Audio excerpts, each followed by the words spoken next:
One of my favorite early stories is I had this group of adventurers that needed to get into a goblin stronghold.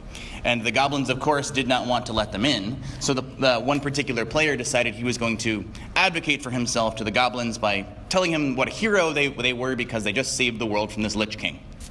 And so one of his other members in the party cast the spell Tongues on him so he could speak fluent Goblin. And then he was telling the story of the campaign from day one to these goblins. And he was doing a pretty good job of self-advocating. But I know as his facilitator that this is a kid who's really working on those self-advocacy skills, really working on sticking up for himself. So I know that he needs a little more of a challenge to feel successful. And so I decide that the spell Tongues is going to run out. So now, instead of speaking fluent Goblin, he's speaking fluent gibberish. And the goblins, played by me, kind of give him a look and then start ushering them out the door. They're not going to let them into this stronghold. So the player realizes he needs to rise to this challenge, and he kind of scrunches up his face and pushes himself back from the table and stands up and proceeds to tell the rest of the story in full mime.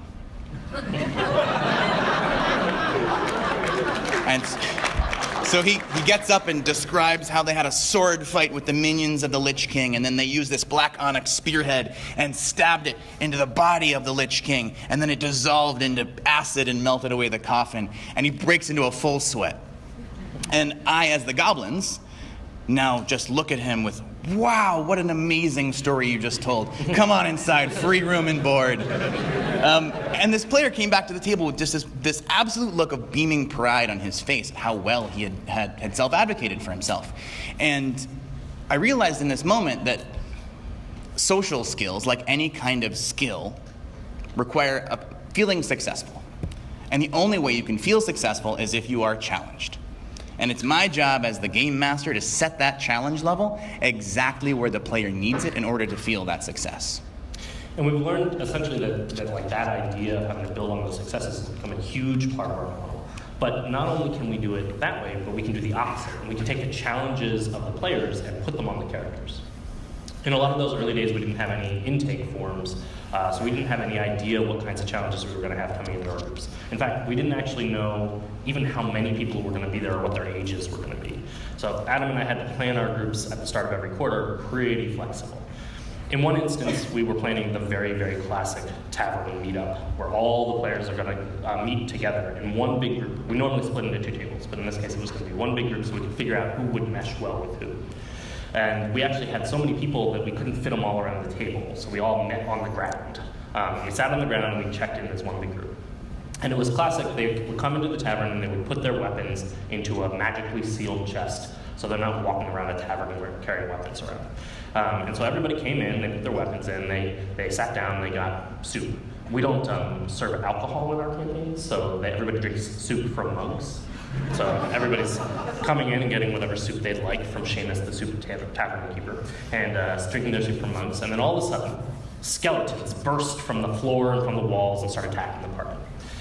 And the players, we went around and said, what do you do now that there's skeletons? And they did all sorts of things, pick up chairs or hit skeletons with chairs or cast spells or protected the other soup tavern patrons. And we got around to one player who held up his hands like this and said, I summoned my weapons to myself. And he had designed his character with runic tattoos on the insides of his arms, which he could activate in order to summon his weapons. And I said, it doesn't work, they're sealed in a magical chest. And then he clenched his fists and he got really angry and he started speaking in very short phrases and he says, if I can't summon my weapons to myself, then my character is totally pointless. And if my character is pointless, then what am I doing here? I don't know what the point of this is. And I'll never forget, Adam turned to him and he goes, yeah, your character is really mad. What does he do next? And the player unclenched his fists and he calmed down and he said, I ripped the arms off the skeleton in front of me and I beat him with his arms. and I said, yes, that totally works. You absolutely do that. You beat him to re-death with his own arms. And we've always known that players really strongly connect with their characters. But what we've learned is that as the game master, we can play with the emotional and cognitive distance between the player and the character. And we can let the character own things like frustration or anger or other challenges so that the player doesn't have to. And then the player gets an opportunity to step back and make different choices for their character than they might have made for themselves in that same situation. And as we realized just how much players were identifying with their characters and how we could play with that, we started to design really specific in-game scenarios that were targeted towards doing that. Also in these early days, I had, in my group of adventurers, I had 2 players who would just argue all the time, like literally from before the game started through the entire game until they got into their respective cars to go home. The entire time. One of them really liked to plan everything out in advance, roll every insight check, every search 3 times, everything. And the other one liked to stab things. So naturally you can see there'd be some conflict. And so I decided that the party was going to come across a group of bandits who had captured a 2-headed Etin, which is like a large, monstrous humanoid. And the group wanted to free the Etin to see if it would help them in attacking a castle. And so they dispatched the bandits, and when they freed the Etin, they realized that the 2 heads of the Etin had conflicting personalities that mirrored the 2 conflicting personalities of my players. So one of them was a meticulous planner, and the other one was a hot-headed improviser. And I was playing both heads with my hands up behind the Game Master screen like this, and they would slap each other. And the players, before this Etin would join them, they had to mediate this conflict. So my hot-headed improviser player would have to tell his corresponding Etin head, whose name was Maverick, that sometimes you gotta, slow things down, plan things out a little bit more. And my other player, the meticulous planner, would have to tell his corresponding Etin head, whose name was George, that sometimes you gotta get your hands dirty, you gotta take some risks, you gotta get in there. And after a while, they would mediate this conflict, and the Etin joined them to attack the castle. And it didn't work magic overnight. The players would still argue, they would still have some of their similar corresponding conflicts. But whenever they would start doing that, my hands would pop up from behind the Game Master screen, slapping each other again. And they would realize what was happening. I was giving them a hint that they needed to work on their conflict. And then they started to actually work together pretty well. And over time, these 2 players that started off as bitterest of enemies actually exchanged phone numbers to hang out outside of group, which, as we run social skills groups, we deal with a lot of socially isolated young people. And to exchange phone numbers to hang out is the gold standard of all of the work that we do. So obviously we saw a lot of rich depth in the work that we were doing. And the company that we were working for wasn't really interested in us diving into the rich depth of this. They wanted it to be more like a casual drop-in social group. So we left. We made our own company. We did all the good things that you do when you make your own company. We got a business license, and we made a website, and we figured, like, Field of Dreams, they would come. Turned out, the world wasn't quite ready for an organization just purely dedicated to the systematic and intentional use of therapeutic role-playing games. So we waited a long time before we could get our first clients in the door. But we weren't doing nothing, we weren't sitting on our hands. Actually, Adam and I were both finishing grad school at the time, so we were still learning a lot of really interesting theories and being able to apply those theories, learning a lot about running a business. I was testing a lot of this with my personal D&D group, much to their chagrin. And we were networking. We were meeting up with PTA meetings and things like that. I'll tell you this, there's nothing more soul-crushing than speaking about the thing you love more than anything else in the world into the cold, dead shark eyes of an exhausted principal. He told us very clearly that he would not recommend our services to any of their parents or kids. So we picked up all of our books that we had brought with us. And our little figurines. And walked out and thanked them for the meeting. But we didn't stop. And eventually we did get, it's a social skills group, so you have to have 3 people to start. So eventually we did get enough people. We got our 3 people. And then we were able to expand and get more people in, and now we run 5 groups a week. And we've learned a lot in that time. Not just about running a business and advertising, which frankly are things that anybody running a business should learn. But we've also expanded and clarified our model and learned a lot about how to apply it. And now that we see so many kids, we see a lot of kids with similar issues, which means that we've been able to repeat curriculum, which has been really, really nice as we're running 5 games a week, that we can find things that work for specific populations and reuse them. We have a lot of players that come to us with autism-related challenges. And so oftentimes people living with autism struggle with changing of routines, unpredictability, and also understanding social cues. So I had a group of players who were living with some of these challenges. And their group of adventurers were kidnapped and forced into a pocket dimension called Battle Realm, where they were forced to fight in gladiatorial combat for the enjoyment of spectators. And naturally they escaped into the service tunnels underneath Battle Realm to discover that the labor force behind Battle Realm was a bunch of brainwashed fairies. And so they discovered that these fairies were brainwashed because they were eating their daily rations. There were these granola bars that all the fairies were eating, and there were posters on the wall in the service tunnels that said, "Feeling sad? Have a ration. Is work too hard? Eat your rations." So they got the hint. And they cornered one of these fairies, whose name was Fozzie Willa 47. And they told him that the granola bars, their daily rations, were why he was brainwashed and he should stop eating them. And to their surprise, the fairy did not want to stop being brainwashed. The fairy said, no, here in Battle Realm, I know everything that's going to happen every day. I know exactly what to expect. There's no question about where I'm supposed to be and when I'm supposed to be there. So he didn't want to go outside. He said, I'm scared of what's out there. I don't know what it is and I don't want to do it. And these players, who struggle with some very similar themes in their lives, said, no, don't be scared of what's out there because that's where life is. The unpredictability of life is the magic of life. And this brainwashed fairy agreed to go with them and stop being brainwashed and try to explore the world and see what happens when you don't know what's going to happen every day. And they renamed him Jim. So Jim would follow them around and ask them questions about the way the world works. And he would say, hey guys, because he had a Mickey Mouse voice. Can I ask you a question? Why is it that people, sometimes they say one thing, but they mean something completely different? And they would say, I know! It's confusing! And these players got to see their struggle normalized. And they got to make friends with their own experience and be experts for someone else who's going through the same journey that they are going on. And as much as we've gotten a chance to really plan and build curriculums, as you guys know, being a DM, you have to remain pretty flexible. Players are always going to do something that is pretty off the wall. In a recent new group of players, we often have in most groups at least one player who's dealing with hyperactivity and ADHD-related challenges. And we had one player in that group, we'll call him Mike. And Mike came in and said, I want to make a character, but my character is hyperactive and has impulse control issues. And we learned very early on that it was an appropriate character for Mike to play.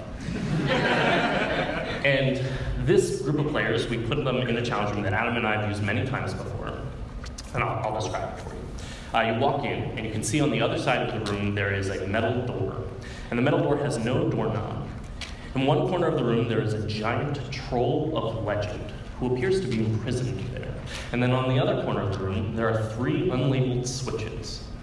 And it's quickly revealed that one of the switches will open the door on the other side of the room. And the other 2 switches, when pulled together, will release this troll of legend upon your partner, and then will also be released upon the world to wreak havoc. And this is sort of supposed to be like a logic puzzle meets social interaction. You have to talk to the troll and figure out which switch is which and how he might be lying to you in order to get released. And as soon as I introduce the puzzle, 2 of the players in the group pull out sheets of paper and they start making grids and they start talking about how they're going to logically figure out this thing. And Mike says, I run across the room and I pull all 3 levers like this. And no one's ever done that before. So I had a decision to make. I can stop Mike from going across the room and pulling all these levers, a clearly poor decision for this characters in this party. Or I can let him make the decision, but risk that he might be burning bridges with the other people at the table, the other players. It's a brand new group, and they don't know each other that well. And they're not going to have the patience that Adam and I might have with that kind of thing in our group. And so I let him pull the levers. And immediately the troll is released and runs across the room and grabs Mike's character ready to eat him. And all the other players looked very angry with Mike. And I said, we're going to pause here for a second.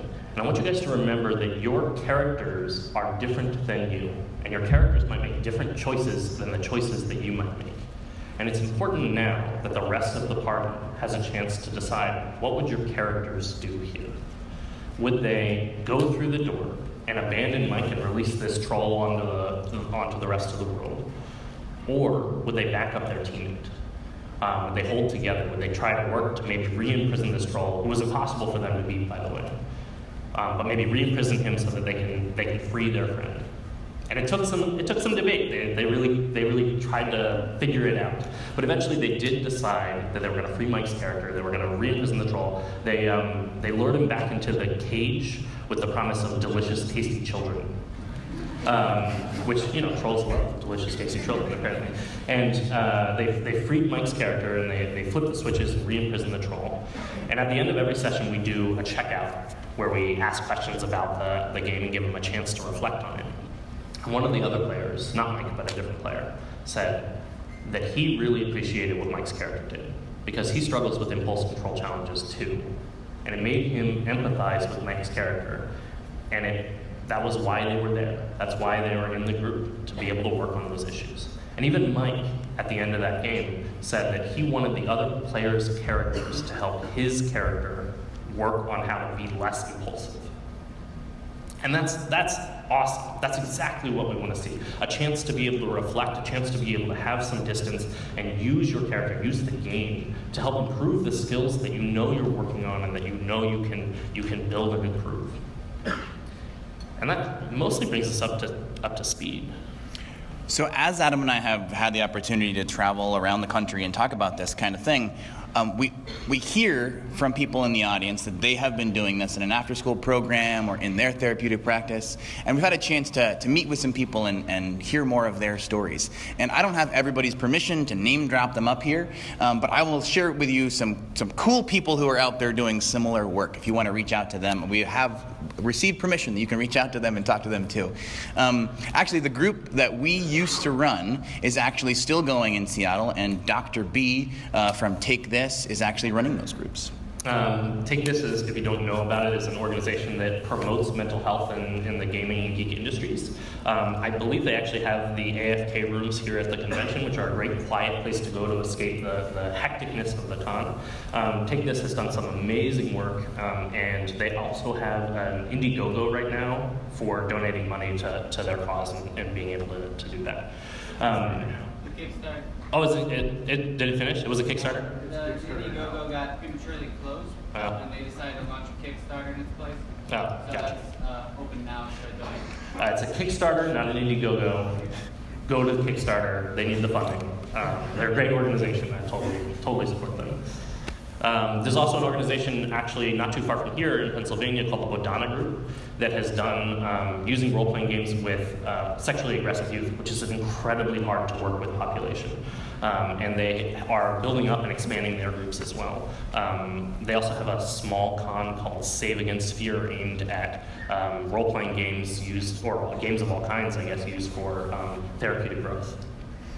Over in our neck of the woods in Spokane, in Washington, there's a guy named Hawk Robinson who for the last 10 or 11, maybe even 12 years has been compiling research for how role-playing games of all kinds, LARPing, computer role-playing games, and tabletop role-playing games can be used for psychological growth and change. And he runs his website, rpgresearch.com, and if you like to look up research articles online like I do, it's an awesome receptacle for all kinds of research about role-playing games. He also recently bought RPG Research a trailer, which he's been driving around the West Coast.